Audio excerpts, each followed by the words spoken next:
you, Vice President, for your very interesting remarks. Now, ladies and gentlemen, I am delighted to welcome the speaker for this evening, Dr. Kang Hahn. He is a professor of history at the Academy of Korean Studies. Before he starts, I will say a few words about him.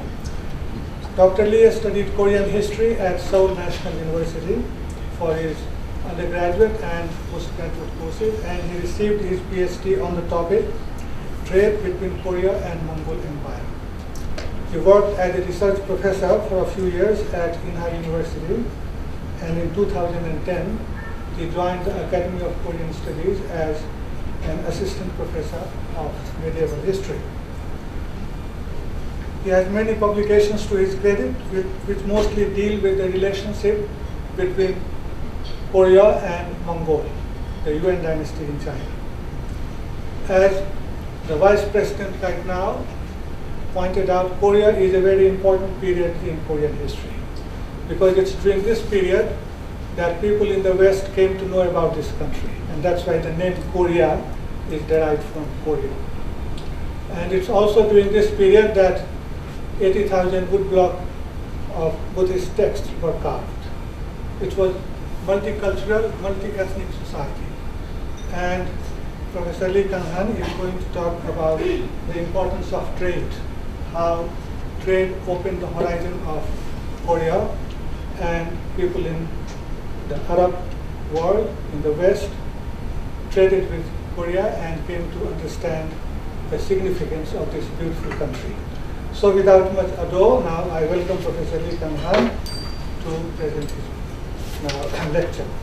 So, please welcome the speaker.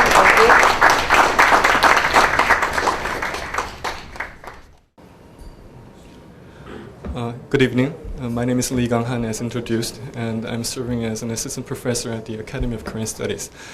It is a great privilege to have the opportunity to discuss some of my works in front of such an extraordinary audience, and also my special gratitude to the Academy of Studies for having me here tonight.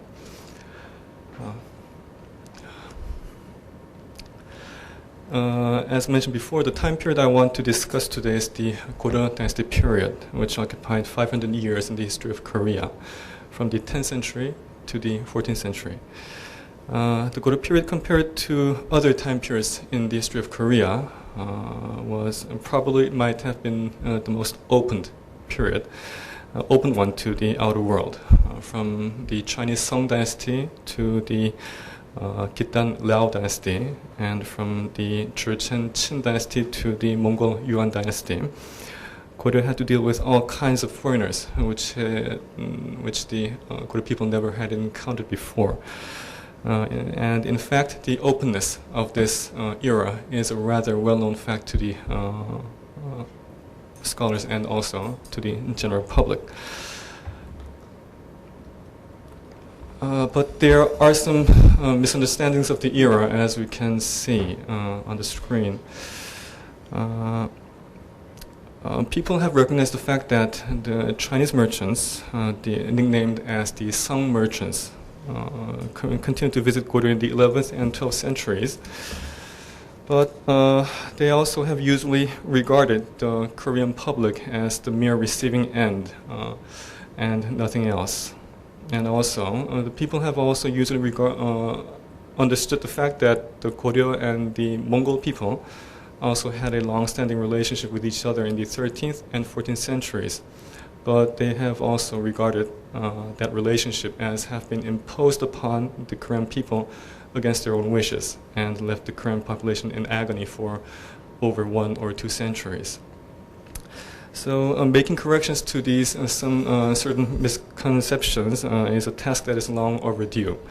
And tonight it will be my pleasure to share what really happened during the Goryeo Dynasty period in terms of the Koreans' intentions concerning their foreign relationships, and how the Koreans proceeded in their dealings with foreign entities, especially in the area of economic trades and transactions.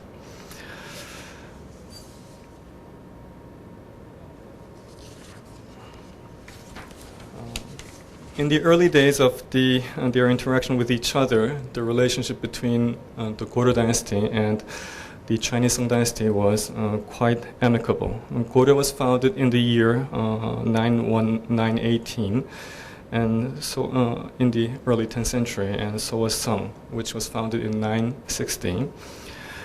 Goryeo favored a relationship with the Song Dynasty for economic and cultural reasons, while Song, facing threats from Khitan and Chochen tribes, needed Goryeo for political and diplomatic reasons. So both countries continued to benefit from such a stable and strong relationship for half a century.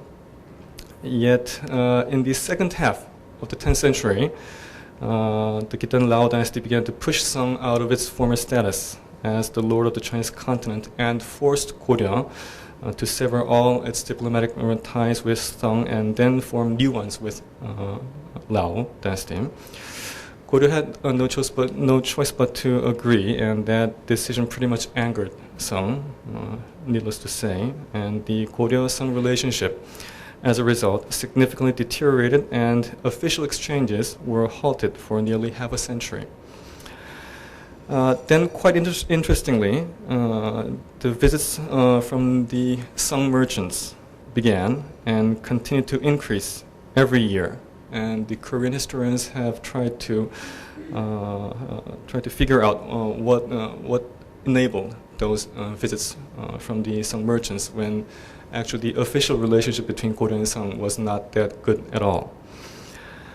Some Korean historians, Some Korean historians have argued that all those Song merchants were actually these merchants carried special messages from the Song emperor. They speculated that the visits of these Song merchants were actually orchestrated by the Song government, which wanted to use the outgoing merchants as discreet diplomatic messengers, as the Song government at this time was not at liberty to open talks with Goryeo due to their hostilities with the Liao and later Chun dynasty. But one cannot ignore the fact that from 50 to almost 100 merchants on board 2 or 3 huge vessels continued to visit Goryeo 2 or 3 times a year annually, and the fact that such trend continued for over 1.5 century. Such consecutiveness cannot be explained only with a supposedly political and diplomatic motive. Obviously, there was an economic drive that supported that trend. Like as we can see on the screen, Goryeo's resources and unique products, and also the Korean Peninsula's geological location, which connected China and Japan. So,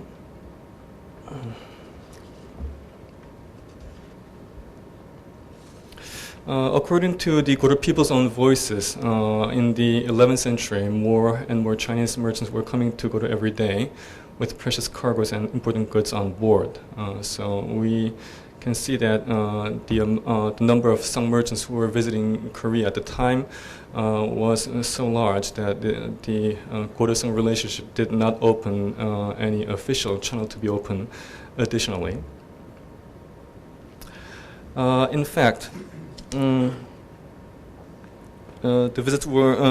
Song merchants' visits to Korea were so frequent, and the amount of traded goods was so large, the Song government actually had to ban some of their merchants too from going to Goryeo or conducting transactions in nearby areas. Imperial orders were issued for more than 5 times by the Song emperor himself, warning merchants not to go to Korea or open trades with Koreans via a third country intermediary. In order to implement those bans most effectively, the Song government even proclaimed that all previously issued official permits that had certified Chinese merchants to visit Korea were to be summarily confiscated, and whoever refused to submit them to authorities voluntarily will be charged with violating the government's direct order. Yet the Song merchants continued to breach those orders anyway, and they continued to come to Goryeo for nearly 1.5 century. And in the meantime, the number of Goryeo people going over to China continued to increase as well. Civilian merchants accompanied governmental envoys to China and did business en route. Their trade activities were supported by not only the Goryeo family, but also nearly all the members of the aristocratic circle. And their activities eventually, activities inside Song, eventually began to disrupt the Song economy.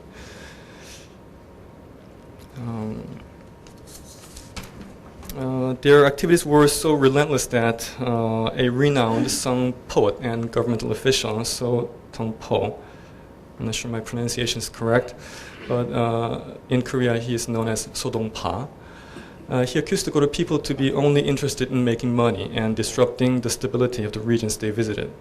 And as we can see, he was not exaggerating because, according to records created by the Chinese people at the time themselves, some local authorities and regional magistrates were in fact cooperating with the activities of the Goryeo envoys and the merchants by loaning them ships, commodities, and personnel, as they themselves found such dealings with the Koreans to be profitable and promising. In fact, local authorities were expected by the central Song government to monitor the activities of the Goryeo merchants and restrain them, but they themselves, on the other hand, they served as intermediaries and connected the Goryeo merchants and the Song consumers. So the central government of Song was actually betrayed by their own local officials. And in the meantime, the Song government's monitoring was rather concentrated upon Goryeo merchants who were accompanying political envoys. So the civilian Goryeo merchants continued to do business in China, as well.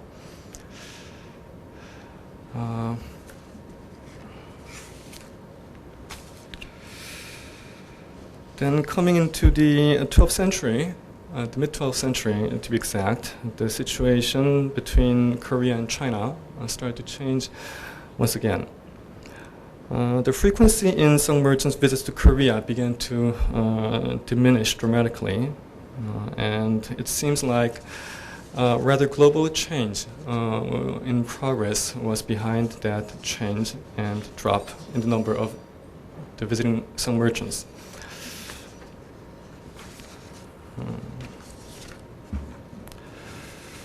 Following the footsteps of the Uyghur merchants who had already settled themselves in the 10th century Tang China, thousands of Muslims came to China in the 11th and 12th centuries and contributed to the boost of the Silk Road trades between China and West Asia.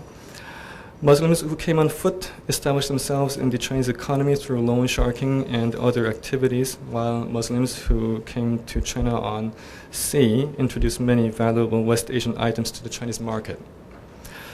And to welcome those incoming foreign merchants, some authorities decided to modify the tariff rate so that lesser taxes would be levied upon incoming foreign vessels and their cargoes, and encourage foreign vessels to visit China again. And thanks to such efforts, trades between the East and West considerably increased.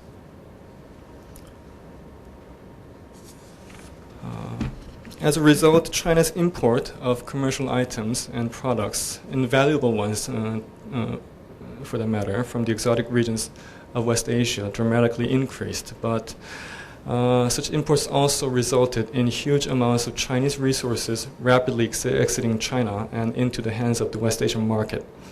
So the Chinese gold and silver exchange rate was modified and came to display certain similarities with the West Asian rate of exchange between gold and silver. And also, the Chinese market began to adopt a trade format, which was similar to the fashion that was prevailing in the West Asian world, which we now call trade consignments, which used professional gangsu figures to carry the items invested by the sponsors and oversee all aspects of foreign trades, especially the ones on sea.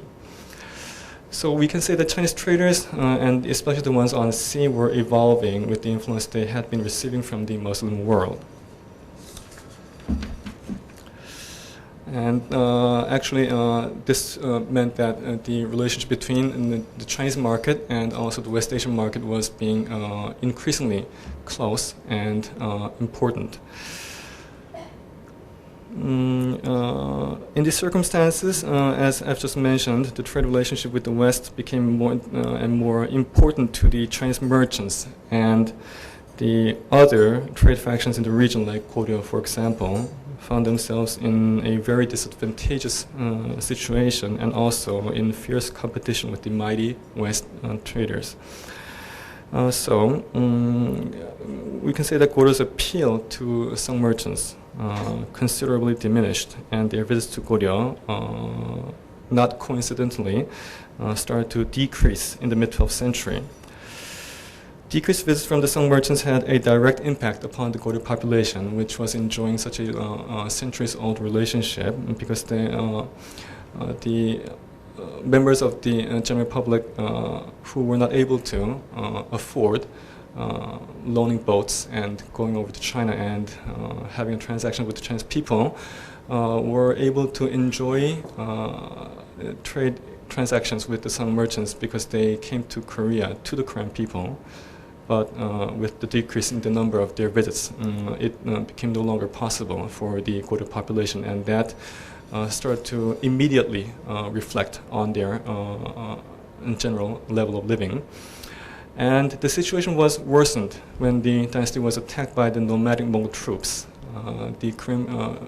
Through 40 years of invasion, which albeit continued intermittently in the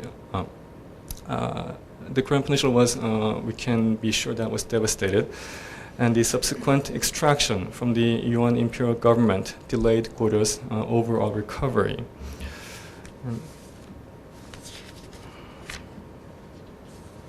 In the latter half of the 13th century, visits from the Chinese Jiangnan region, former home of the Song merchants and now part of the Mongol Empire, only appeared in an extremely limited number of occasions and eventually discontinued in the early 14th century.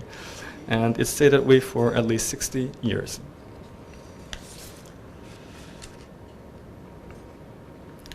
In the 1260s, 70s, and 80s, the Goryeo government submitted various items in large quantities to the Mongol government. Textile, leather, gold, silver, mineral, paper, insan, hawks, and horses were requested by one and were unconditionally delivered. A significant amount of silver and a painfully large amount of grain were extracted through the notorious hawk breeding facilities and also the garrison farms, which were established throughout the country and headed by Mongol appointed figures.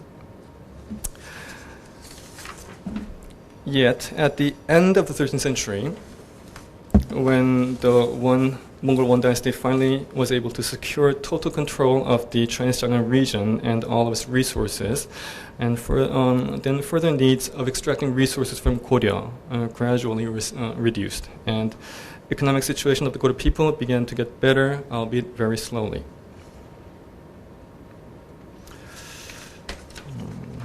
And in the meantime, a new kind of visitors started to come to Korea, replacing the Jiangnan Song merchants.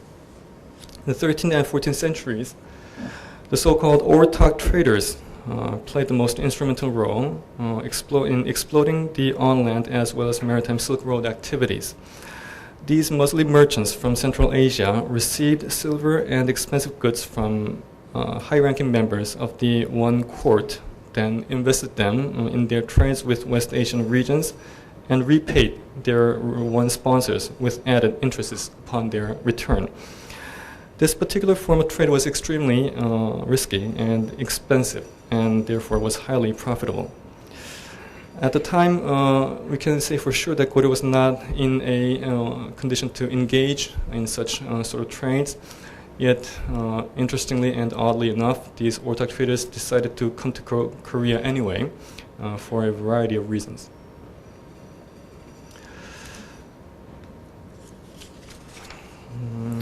For example, in the 1270s, these Muslim Ortok traders came to Korea and collected silver materials and pearls, which we can say that were hot items mass produced in vital traffic centers of the maritime Silk Road route. And these items were also key resources which enabled the infamous ortak trade in the first place. It is the scholars' opinion that Muslim ortak traders were trying to secure secondary pearl and silver providers in Northeast Asia and were analyzing the potentials of the Goryeo market. And then in the 1290s, there were also ortak traders who had not been able to fully pay back their official debts to their Mongol sponsors in the one court and eventually decided to flee to Goryeo along those regions. It seems like their intentions were to bide some time to rebuild its capital and reinitiate their activities in the West, and we can see that the Goryeo Korean Peninsula briefly served as a safe haven to such ortak traders on the run. And in the 1310s, Muslims and Chinese merchants who were evading the one authorities which banned enslaving Mongol people and selling them off to other countries came to Korea to sell off those poor souls.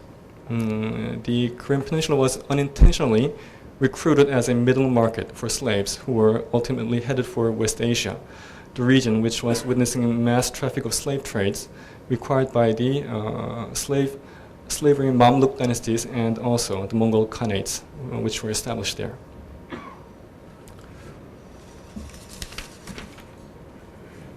And also, in the meantime, people other than the Muslims from other countries, which had never visited Goryeo before, began to contact the Goryeo government as well. According to records, he was a prince, but actually he was a son of a formidable minister of Mabar. Mabar was a major producing center of pearls and high-rate commodities favored by the ortak traders, and it was also located in the Indian Peninsula's east coastline, which was named Coromandel at the time. This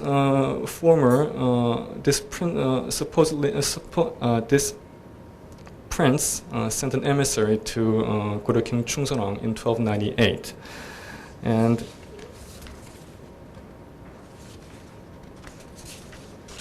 this dispatching of an emissary happened to take place 2 years after the one imperial government placed an embargo upon Chinese ships trading with Mabar. And in 1331, the leader of the Hulegu Ulus, which is also known as the Ilkhanate in the Iranian sector, a man named Abu Sa'id, he was actually sent an emissary to Goryeo King Chunghewang with some presents. And this visit of Abu Sa'id's emissary took place right after the trade relationship between the Ilkhanate and the one central court was reopened after a 3-year blackout period that started roughly at the time of Emperor Yisun Temur's death. It is my opinion that they were trying to find some new business partners in Northeast Asia, and before all else, they were sending emissaries to the Goryeo kings and the government so that they could determine whether or not the Goryeo government could be considered as a potential new business partner.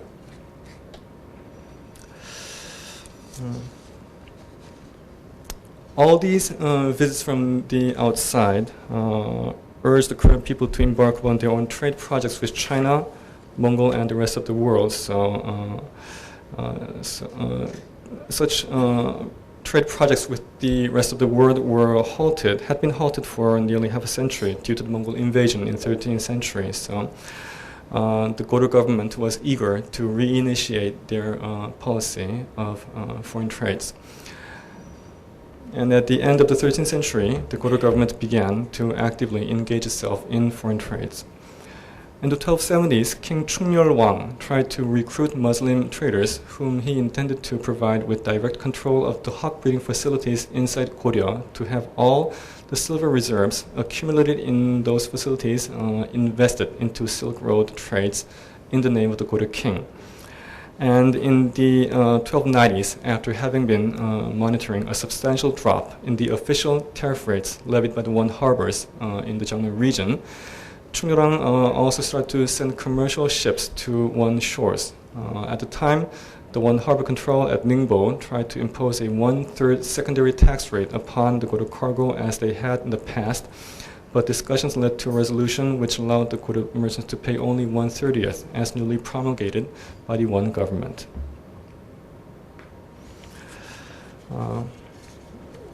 And in the 14th century, Goryeo kings who had to stay in One for a designated period of time returned to Korea after their stays in One were finished and devised their own trade policies as well. In the 1310s, King Chungseolwang, who was the son of King Chungnyeorang, which was mentioned before, merged the governmental office in charge of textile production and the office in charge of dyeing certain materials in order to make the process of producing textile goods more efficient and produce more high-quality fabric products as well. And in the 1320s, Chungseolwang's son, King Chungsukwang, invited many domestic and foreign merchants and had them operate for the Goryeo government and also its dealing with other foreign regions.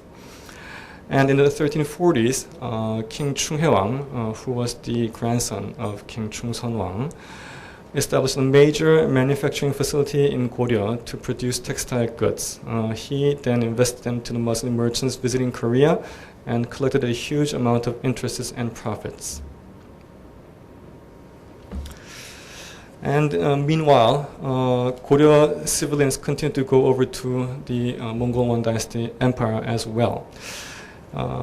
We can see that from some certain interesting texts that we have today. Linguistic manuals such as Lao Gita or Pak Tongsa, which has descriptions of situations the Goryeo civilians might encounter in their journeys to China, were frequently being published at the time. These manuals were essentially scenario books which contained useful dialogue examples that could help the Goryeo merchants communicate with the Mongols and the Chinese merchants when they actually set foot on the Chinese continent. And by these manuals, we can see what kind of goods were sold or purchased in those trades, what kind of routes, land over sea, were taken in their visit to One, what kind of profit rate they were expecting, and what were the outcomes and results of their transactions. According to records, the Goryeo merchants made their departure at the Gyeonggi capital city, and then went to the Liaodong region on foot, then arrived at Beijing, sold off the items they brought over there, like insam or horses or textile products, and then proceed to the southern regions and purchase there some interesting items to be imported into Korea. And then they would borrow or make a contract to purchase some Chinese ships and come home on board those ships. That traffic cycle took almost a year, and the actual details are very interesting. We can see that there were so many Goryeo people who were going over to China for economic transactions and similar reasons that the government had to create all these manuals which would protect its own citizens, and help them gain some profits on the way to China and also on their way back.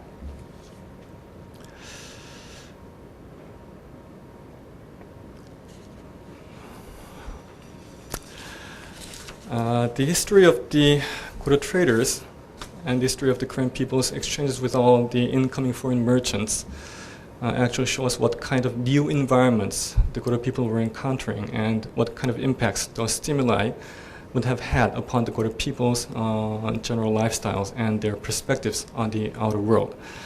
And the Koreans came to know that there was actually a bigger world out there, that the world was full of all kinds of human resources and commodities, and that the Korean peninsula was being tied into that larger network.